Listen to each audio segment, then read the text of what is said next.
Hello दोस्तों, स्वागत है आपका एक इंडियन इन्वेस्टर के रूप में।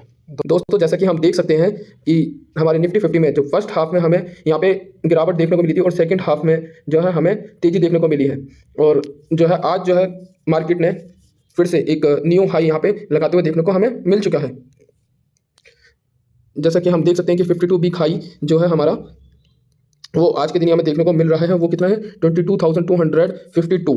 आज के दिन का जो मार्केट है वो काफ़ी इंटरेस्टिंग रहा। पहले हाफ में तो हमें गिरावट देखने को मिली एंड देन रिकवरी हमें अच्छी खासी देखने को वहाँ से मिली।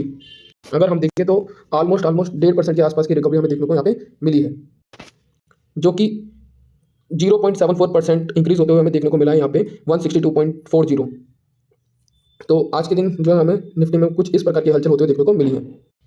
दोस्तों, हम यहाँ पे देख सकते हैं कि आज के दिन भी जो HDFC बैंक है उसकी तरफ से हमें प्रेशर क्रिएट होने को यहाँ पे मिल ही रहा था, है ना। बट आज यहाँ पे जो हमारे जो और मार्केट के लीडर हैं उन्होंने यहाँ पे थोड़ा सा मार्केट को सपोर्ट करा। और जैसे रिलायंस है तो रिलायंस में हमें थोड़ी सी रिकवरी यहाँ पे देखने को मिली।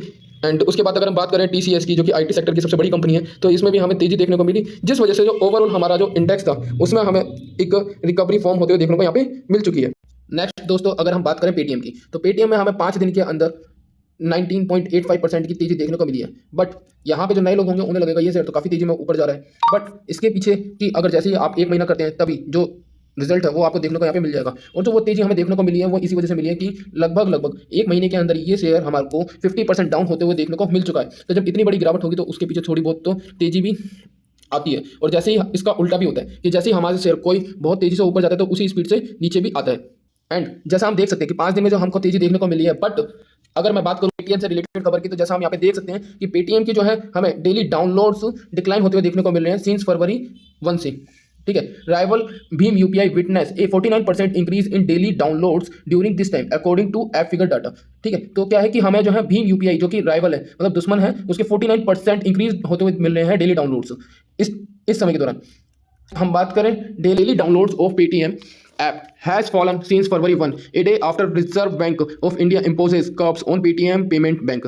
कि जब से जो है RBI ने उनके ऊपर रेस्ट्रिक्शन लगाए हैं उसके बाद हमें जो है पेटीएम के डाउनलोड्स गिरते हुए देखने को यहाँ पे मिल रहे हैं। During this time downloads of Bhim UPI app increase 49%, जबकि जो गूगल पे का है उसके भी डेली डाउनलोड्स हमें 10.6% डाउन होते हुए देखने को यहाँ पे मिले हैं। Paytm app download decline 55% to 60,627 on February 19 from 1,35,139 on February 1, according to the data shared by AppFigure, a mobile analyst and intelligent performance in New York। तो हम यहाँ पे कह सकते हैं कि जो हमको 55% जो है वो पेटीएम ऐप के डाउनलोड कम होते हुए देखने को मिले हैं, जो कि हमारी 19 फरवरी को 60,625 थे, वो जो है हमें 1 फरवरी को 1,35,139 देखने को मिल रहे थे, जैसा AppFigure का कहना है, जो कि एनालिस्ट एंड इंटेलिजेंट परफॉर्मेंस है न्यूयॉर्क में।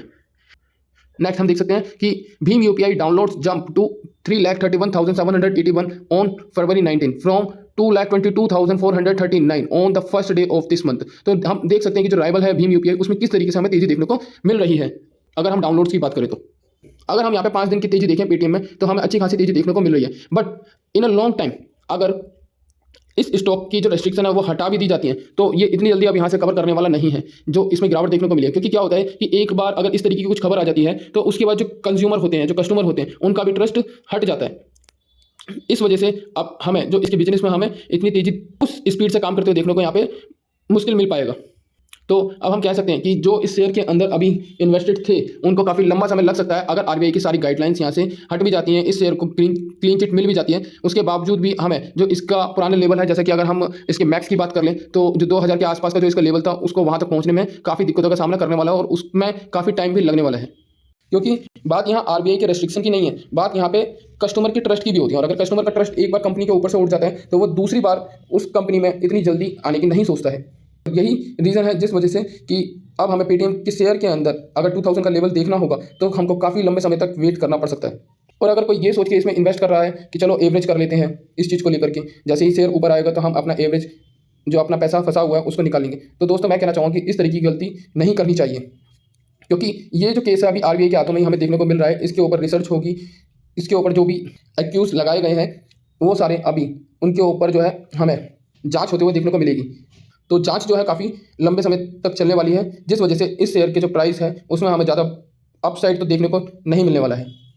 दोस्तों मैं जस्ट अपने एक्सपीरियंस के बिहाफ पे ये बातें बता रहा हूँ, बाकी मेरी तरफ से कोई रिकमेंडेशन नहीं है कि आप इस शेयर को खरीदो या बिको करके, क्योंकि मार्केट में और भी बहुत सारी कंपनियां हैं जिसमें कुछ इसी तरीके से जो है रेस्ट्रिक्शन लगने को मिलते हैं, या फिर कुछ इस तरीके से खबर आती है कि ईडी की जांच होगी या उससे रिलेटेड जो भी हमारी जांच एजेंसी है वो उसके ऊपर जांच करेगी, तो उस शेयर में हमें काफ़ी लंबा कंसोलिडेट फेज भी देखने को यहाँ पे मिल जाता है। उसी बेस के एक्सपीरियंस के हिसाब से मैं आपको ये सारी चीज़ें बता रहा हूँ। तो आप जो भी करें वो आप अपने बेस के ऊपर करें।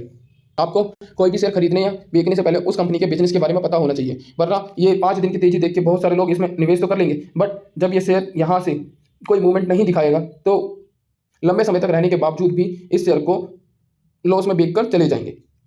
तो ऐसा नहीं करना होता दोस्तों। हमें कंपनी के बिजनेस के बारे में चीज़ें पता होनी चाहिए कि वो कंपनी करती क्या है, उस कंपनी पे किस तरीके के आरोप है या नहीं है, या आगे उसका फ्यूचर कैसा रहने वाला है। तो ये सारी चीज़ें देख के हमें मार्केट के अंदर निवेश करना चाहिए, तभी हम अच्छे प्रॉफिट के हकदार हो सकते हैं। अन्यथा बहुत सारी कंपनियां आपको मार्केट में इस तरीके देखने को मिल जाएंगी जिनके काफ़ी लंबे समय तक जो शेयर का प्राइस है वो वहीं का वहीं रहता है, उसमें कोई भी मूवमेंट नहीं होती है। इस तरीके की कंपनी में हमें निवेश नहीं करना होता है, वरना हमारा जो मनी है वो स्टक हो जाता है और हमको कोई भी, क्योंकि जब हम मार्केट में आते हैं तो हमको इसी चीज़ की उम्मीद होती है कि जो हमारा पैसा है वो हमको बैंक और एफडी से ज़्यादा रिटर्न दे। बट अगर हम इस तरीके के शेयर में जाएंगे तो वहाँ पे हमारे मनी स्टक होने के चांसेस ज़्यादा हो जाते हैं। तो हमें ये चीज़ें देख के कंपनी में जाना होता है कि वो कंपनी एक्चुअल में करती क्या है और उसके ऊपर किस तरीके के आरोप हैं या नहीं है। दोस्तों, अगर वीडियो आपको अच्छा लगा हो तो वीडियो को लाइक और चैनल को सब्सक्राइब करना ना भूलें। धन्यवाद दोस्तों।